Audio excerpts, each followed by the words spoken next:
ექსკურსია მუზეუმებში საქართველოს კულტურისა და ძეგლთა დაცვის სამინისტრო საქართველოს მუზეუმებთან ერთად სკოლის მოსწავლეებისთვის ახალ პროექტს იწყებს. პროექტის ფარგლებში ყველა სკოლის მოსწავლეს საშუალება ექნება ესტუმროს ნებისმიერ მუზეუმს ქვეყნის მასშტაბით, დაათვალიეროს არსებული საგამოფენო სივრცეები და გაეცნოს მუზეუმის ისტორიასა და მრავალფეროვან პროგრამას.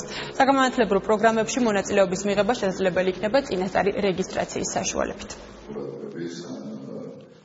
მიზანი ცხადია გახლავთ ის, რომ ჩვენ ბავშვებს გავუღვივოთ ინტერესი ამ სფეროს მიმართ, მივიყვანოთ ისინი მუზეუმებში, შევაჩვიოთ თუ გნებავთ სამუზეუმო სივრცეში სტუმრობას და ასევე დარწმუნებული ვარ, რომ მუზეუმების მხრიდან ეს ასევე ძალიან დიდ ენთუზიაზმს გამოიწვევს. მუზეუმებთან მიმართებაში ვიტყვი, რომ ეს არის ყველაზე მნიშვნელოვანი პროექტი, იმიტომ რომ ეს არის ჩვენი სიცოცხლის ახალი წყარო.